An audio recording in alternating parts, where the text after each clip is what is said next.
પણ 5 માણા ભેગા થઈ 5 ઈંટોની નાની દેયડી બનાવી, એમાં દીવો કરી ખાલી એટલું બોલો કે હે ગોગા બાપા બેહો, પ્રાણ પ્રતિષ્ઠા કરવાની જરૂર ન પડે, ગોગા મહારાજ ત્યાં બિરાજમાન થઈ જાય. બોલો, આખી ધરતી એમ કહેવાય કે એમની છે. સબ ભૂમિ ગોપાલની કહીએ ને આપણે, એમ સબ ભૂમિ ગોપાલની ને ભૂમિનો ભાર જે કોઈ ઉચકનાર હોય ને તે ગોગા મહારાજ શેષ નાગ છે, ભલા માણસ, અને એના સાનિધ્યમાં આપણે બેઠા છીએ. દર વર્ષે તમે અંતરના ભાવથી ભગવાનનું શરણું સ્વીકારો છો, આનાથી મોટી વાત કઈ કહેવાય યાર. આપણા વડવાઓ અંતરના ભાવથી ઉજળો ધર્મ હાચવીને ગયા છે ને, એના પ્રતાપથી આપણે લીલા પીળા છીએ. આપણે કોઈથી ભૂલવું ના જોઈએ. આપણી માવડીઓએ જે કામ કર્યા છે ને એ કામ તો તમે જોયા નથી. બોલો, આ બહેનો માતાઓ ખાસ બહુ ધ્યાન રાખે. પેલા હવારના પોરમાં 4 વાગે 5 વાગે ઉઠતી આપણી માવડીઓ, અને 5 વાગે ઉઠીને આમ બરોબર પેલા નાઈ ધોઈને તૈયાર થાય ને પેલા પાણીયારે દીવો કરતી. અત્યારે કેટલા બહેનો કરો? સાચું કહેજો. લ્યો, કરો છો તમે પાણીયારે દીવો? કે આ બાદ તો પિતૃ તમારા ઉપર બહુ રાજી. લ્યો, 100%. પાણીયારે દીવો ફરજિયાત કરવો જોઈએ. જ્યાં સુધી દીવો ચાલુ હોય ત્યાં સુધી પાણીયારે પાણી ન પીવાય. આ નિયમ છે, સાંભળજો. એમાં એક આડી વાટનો દીવો કરવો. એના પછી શું કરતા એ તમને કહું. બહેનો માતાઓ સાણવા સીધું કરતા, કચરો વારતા. જો કે અત્યારે બધી ટાઈલ્સો આવી ગઈ, પણ પહેલા તો લીપણ હતા. બેનો હતા કે નહીં? લીપણ.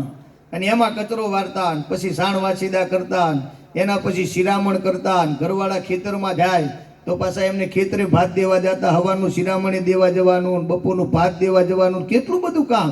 કુવે જતા પાણી ભરવા, અને તળાવમાં જતા લુગડા ધોવા, તળાવે જતા વાહન ધોવા, ઘરે નહીં. આટલું માવડીઓ કામ કરતા. અત્યારે તો ભગવાનની એવી કૃપા છે કે તમારી માટલી છે ને એના ઉપર ચકલી છે, આમ ચાલુ જ કરવાની ખાલી. એ હવાનું પાણી આવી ગયું, ચાલુ કરો ખાલી, ગયણું મૂકીને ચાલુ કરી દેવાની. બોલો બેનો, હાચો ખોટું? હાથે દરવાના દાણા દરતા. અત્યારે ઘર ઘંટી ઘર ઘરમાં આવી ગઈ કે નહીં? ઘર ઘંટી આવી ગઈ. ઘર ઘંટી અત્યારે તો કપડા હાથે નહીં ધોવાના, વોશિંગ મશીન આવી ગયા કે નહીં? આવી ગયા ને બેનો, હાચું કહેજો. કોઈ જાતનું કામમાં તમારે તકલીફ છે જ નહીં અત્યારે. અને આવા માહોલમાં જો કદાચ કોઈ એમ કે અમારી જોડે કાંઈ નથી, તો સમજવાનું ખોટો ધક્કો થયો.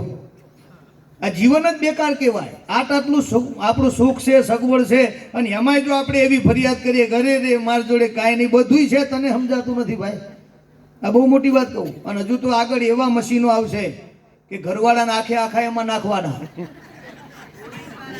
એટલે નવૈયે જશે, એના કપડાં ધોઈ જશે ને એને ઇસ્ત્રી થઈ જશે, અને દડાપ કરતો બહાર આવશે.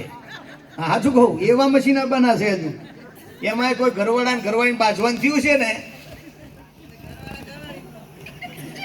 તો ઘરવાળાને મશીનમાં નાખશે ને તો દરવાજો ખોલશે જ નહીં. ભલે 1.5 કલાક ઘુમરા મારતો અંદર વધારે કે. હા, હાચું કહું. હા, તમને આ વાત કહું, આપણે બહુ સુધરી ગયા છીએ, હજુ બહુ સુધરા. ઘરે ઘરે હેલિકોપ્ટર થવાના છે. પહેલા અમારા કલાકારો વાતો કરતા કે તમારા બધાની કૃપાથી મિત્રો આજે મારો પ્રોગ્રામ આવે છે, આવતીકાલે મારે બોમ્બે પ્રોગ્રામ છે, બોમ્બેનો પ્રોગ્રામ બતાવીને મારે કચ્છમાં જવાનું છે, કચ્છનો પ્રોગ્રામ બતાવીને મારે પછી આમ મહારાષ્ટ્રમાં પાછું જવાનું છે. આ રીતે ભગવાનની દયાથી મારે તો આમ ને આમ નરું દોડાદોડી. આવનારા સમયમાં કલાકારો એવું બોલશે કે મિત્રો આજે મારે દેવગઢમાં પ્રોગ્રામ છે, આવતીકાલે મારે મંગળ ઉપર જવાનું છે, એના પછી પ્લુટો ઉપર જવાનું છે. આ ગ્રહોમાં પ્રોગ્રામ કરશે. હા, શું કહું, એટલો ઝડપી યુગ આવવાનો છે. અહીંથી જેવો હેલિકોપ્ટર બેસે સ્રૂપ કરતો ત્યાં જતો રહેશે. હા, બોલો, વિચારો. પેલા કઈઠા આપણે બોમ્બે જઈને આવતા, વિદેશ જઈને એવું કહેતા. લ્યો, તમને હા વાંચું કહું, બોમ્બે જઈને આવે ને તો એનું હામયું થતું કે આ ભાઈ બોમ્બે જઈને આવ્યો છે, એનું હામયું કરો. એ લોકો આમ ઢોલ નગારા વગાડતા. હા, એક છોકરાને પૈણાવે તે હગું તોડી નાખ્યું. પૈણાવે તરત તોડી નાખ્યું. વાહવાળા કે કુટુંબવાળા કે કેમ લે તને આ છોડી ના ગમી? કે ના, એ થોડી જાડી છે, નહીં મેર પડે. તોડી નાખ્યું. 1.5 મહિના પછી હગું કરી નાખ્યું, તાત્કાલિક વિવાહ કરી નાખ્યા. બીજી વાર પૈણાવે તોય તોડી નાખ્યું. મહિનામાં પૂરું. ત્રીજી વાર પૈણાવે તોય તોડી નાખ્યું. ચોથી વાર પૈણાવે તોય તોડી નાખ્યું. 4 કન્યાઓને ફેલ કરી. બોલો, એને કેવો પૈસા વાળો માણસ છે. ભાઈ તો કુટુંબવાળા ને વાહવાળા ભેગા થઈને કે હવે આને પૈણાવો નથી, આને કેન્સલ કરો, ચોકડી પૈણાવો જ નથી. ભલે એકલો એ રખડી ખાધો. 4 કન્યા ખોટી હોય યાર, આનામાં જ બુદ્ધિ ઓછી. ગામ વાળા માળા બાંધી આને પૈણાવો નથી. બોલે મૂળ પૈસા વાળો કે તમે નહીં પૈણાવો ને 12ની લાઈશ. 12માં ખબર પડે બેનો માતાઓ? 12ની એટલે આમથી આમ આગેથી લાઈશ. પૈસા છે તમે હું સમજો ભેં લાવો કે લાવો, પણ ભેં નો ભરોહો નહીં એનોય નહીં, ભેં મરી જાય. હા તો બહુ તે બોલો પૈસા વાળો મૂળ હાથે ગયો ને ગોતી લાયો ખરો બોલો. લાઈન પછી આમ ગામના ચોરે ઉતરી ગઈ, ગામ વાળો હામ એવું તો કરો, આમ જો કન્યા લાવ્યો ફૂલના દડા જેવી, તો શું સમજો પૈસા છે તારો બાપ, જેમ તેમ થોડા છે, મૂળ પાવર આમ. અને જે માણસ પાવરમાં રહે ને એને ઘણી વાર ડખો થાય. આ ગામમાં એક જણે કથા કેવરાઈ પાવરમાં, પૈસા વાળો કે કથા કેવરાવી છે ને આમ છે ને તેમ છે ને, પછી એમાં પોથીનો યજમાન એ પોતે જ બન્યો, આખી કથાનો ખર્ચો મારો ને કોઈ દાતાર નહીં, ગામ ધુમાડા બંધ જમાડવાનો બધું ખર્ચો મારો, કરોડ થાય 2 કરોડ થાય 5 કરોડ થાય બધા થાય, બાપુ 1 રૂપિયો ગ્રાઉન્ડ નહીં, પૈસા મારાનો પાવર.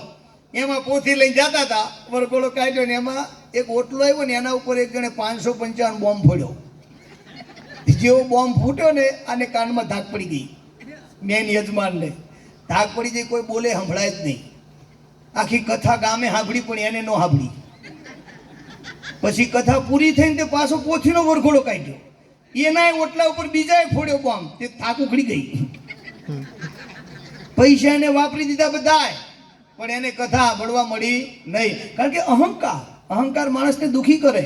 એમ પેલા આવો પાવર હતો કે 5મી લાવ્યો, આમ જો લાવ્યો કે નહીં, ગામ વાળા કહેતા નહીં, પણ હું સમજો તો શું સમજો છો, તો પછી શું છે, હા તો પાવર.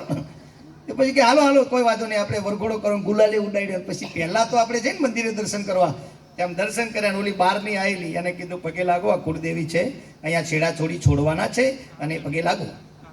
તેમ પગે લાગ્યા ને એટલે પેલાના પાવરમાં એક શાયરી બોલ્યો, તેમ ઓલીનો હાથલો ચાલ્યો આમ, કારણ કે સોણો મારા નવલા રાણી.